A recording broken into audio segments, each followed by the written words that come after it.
புரட்சித் தலைவர் எம்ஜிஆர் அவர்களை பற்றி கவிஞர் வைரமுத்து அவர்கள் கூறியதை தற்பொழுது காண்போம். நன்றி மறவாத நல்ல மனம் போதும், என்றும் அதுவே என் மூலதனம் ஆகும் என்று பாடியவர் புரட்சித் தலைவர் எம்ஜிஆர் அவர்கள். அவர் இறந்து பல ஆண்டுகள் கடந்தும் அவரது பெயர் மந்திரமாக உச்சரிக்கப்படுகின்ற பெருமை எம்ஜிஆரை தவிர வேறு யாருக்கும் நிகழ்ந்ததில்லை. ஒரு சமூகமானது ஒருவர் இறந்த 7 நாட்கள் வரையோ அல்லது 3 மாதங்கள் வரையோ அவரை நினைத்திருக்கலாம். அடுத்த ஆண்டு நினைவு தினத்தன்று நினைப்பது என்பது கூட அரிதுதான்.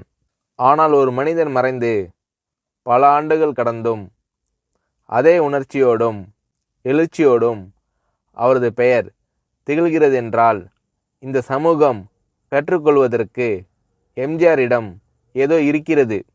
ஒரு மனிதனின் பெயர் மீண்டும் மீண்டும் சொல்லப்பட்டால் அவர் சமூகத்தில் இன்னும் பயன்பாட்டில் இருக்கிறார் என்று அர்த்தம். பயன்படாத ஒன்றை சமூகம் தன் தோளில் சுமக்காது. பயன்படாத ஒன்றுக்கு மகுடம் சூட்டாது. பயன்பாடு இருப்பதால் தான் எம்ஜிஆர் அவர்களை இத்தனை பேர் கொண்டாடி கொண்டிருக்கிறார்கள். இளைஞர்களும் கல்லூரி மாணவர்களும் எம்ஜிஆர் அவர்களின் வாழ்வில் கற்றுக்கொள்வதற்கு மிகப்பெரிய பாடங்கள் பல உண்டு. 5 ஆண்டு திட்டங்கள் போட்டது போல் 10 ஆண்டு திட்டங்கள் போட்டவர் எம்ஜிஆர் அவர்கள். 1917 பிறக்கிறார். 1947 அவர் முதல் படம் வெளிவருகிறது. 1957 நாடோடி மன்னன் தயாரிக்கிறார். 1967 அவர் சார்ந்திருந்த திராவிட முன்னேற்றக் கழகம் ஆட்சிக்கு வருகிறது. 1977 அவரே ஆட்சிக்கு வருகிறார். 1987 விடை பெறுகிறார்.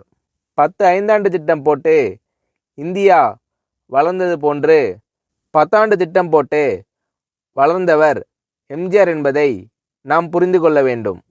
ஆரம்பத்தில் எம்ஜிஆர் அவர்கள் சந்தித்த அவமானங்கள் போன்று இன்னொருவர் சந்தித்திருந்தால் அவரின் வாழ்க்கை அன்றே முடிந்திருக்கும்.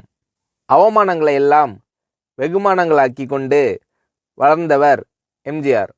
எம்ஜிஆர் அவர்கள் தான் நடித்த முதல் படத்தின் இயக்குனரிடம் தன்னை அடையாளப்படுத்தும் விதமாக தனது முகத்தை திரையில் ஒரு முறை காட்ட வேண்டுமென வேண்டுகோள் விடுத்தார். அதற்கு அந்த இயக்குனர், உன் முகத்தை காட்டும் அளவுக்கு நீ அவ்வளவு முக்கியமானவர் இல்லை என்று கூறி புறக்கணித்தார். ஆனால் அந்த முகம்தான் பின்னாளில் தமிழர்களின் நெஞ்சில் பச்சை குத்தி கொள்ளப்பட்ட முகம். அந்த முகம்தான் மறைந்தும் மறையாத திருமுகம். அன்று ஒரு இயக்குனரால் நிராகரிக்கப்பட்ட முகம் தமிழர்களை கவர்ந்த திருமுகம் என்று முத்திரை பதிக்க வைத்தது எம்ஜிஆரின் ஆற்றல். ஒருமுறை பேரறிஞர் அண்ணாவிடம் கேட்டார் எம்ஜிஆர் அவர்கள். அண்ணா, தேர்தல் நிதிக்காக நான் எவ்வளவு வழங்க வேண்டும் என்றார் எம்ஜிஆர். அதற்கு அண்ணா அவர்கள், நிதி எல்லாம் வேண்டாம், உன் தங்க முகத்தை ஒருமுறை தமிழனுக்கு காட்டிவிட்டு வா, அது போதும் எனக்கு, நிதியை விட அது பெரிது என்று கூறினார் அண்ணா அவர்கள். 3ஆம் வகுப்பை தாண்டாத ஒரு மனிதன் தமிழ்நாட்டில் தமிழுக்கு பல்கலைக்கழகத்தை உருவாக்கினார். உலக அளவில் தமிழர்கள் பொறியியல் வல்லுநர்களாக திகழ்கிறார்கள் என்றால் எம்ஜிஆர் அவர்கள் உருவாக்கிய கல்வி திட்டம்தான் என்பதை நாம் ஒருபோதும் மறந்துவிடக்கூடாது. நாடோடி மன்னன் படத்தை நான் 7 வயதில் பார்த்தேன். இன்று வரை பார்த்து கொண்டிருக்கிறேன். 7 வயதில் என் மனதில் என்னென்ன ஆச்சரியங்களை உண்டாக்கியதோ, எந்தெந்த இடத்தில் அவர் தமிழும் அவர் முகமும் என்னை கவர்ந்ததோ, என் 65வது வயதிலும் அதே எழுச்சிதான் என்னுள் எழுகிறது. இது எம்ஜிஆர் படங்களுக்கு மட்டுமே உள்ள சிறப்பு என்று நான் நினைக்கிறேன்.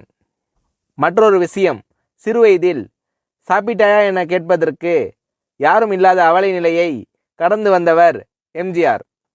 அதனால்தான் தன்னை சந்திக்க வரும் அனைவரிடத்திலும் அவர் கேட்கும் முதல் கேள்வி சாப்பிட்டீர்களா என்பதுதான்.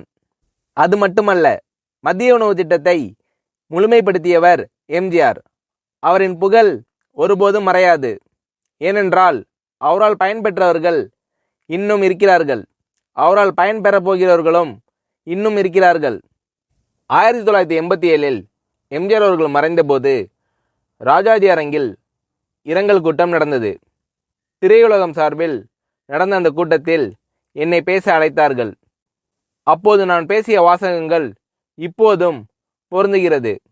இரங்கல் கூட்டத்தில் பேச எனக்கு உரிமை இருக்கிறது.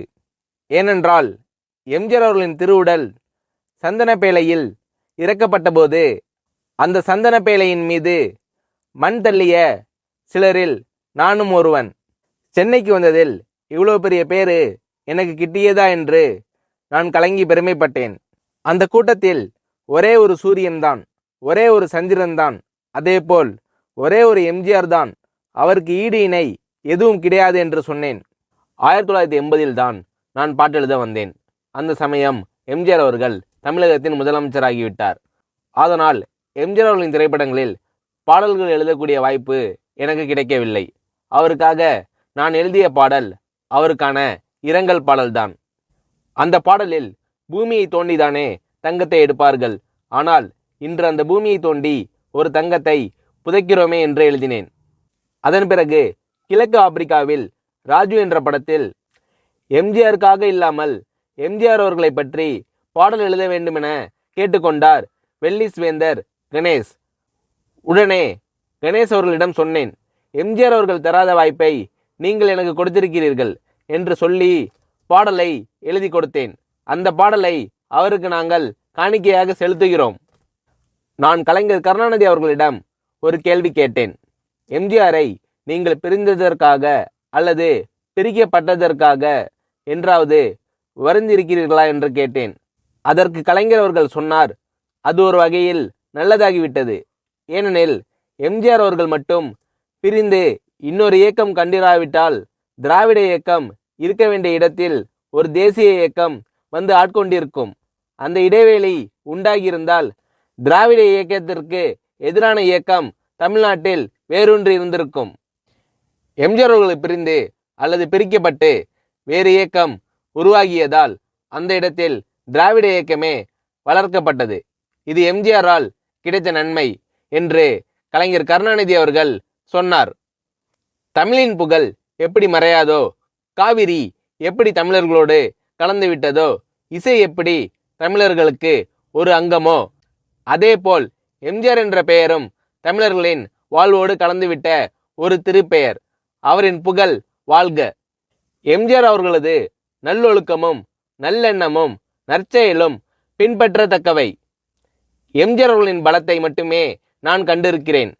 அந்த பலன்களையும் நற்செயல்களையும் மனித நேசத்தையும் தமிழ் சமூகம் பின்பற்ற வேண்டும் என்று புரட்சித் தலைவர் எம்ஜிஆர் அவர்களை பற்றி கவிஞர் வைரமுத்து அவர்கள் கூறுகிறார்.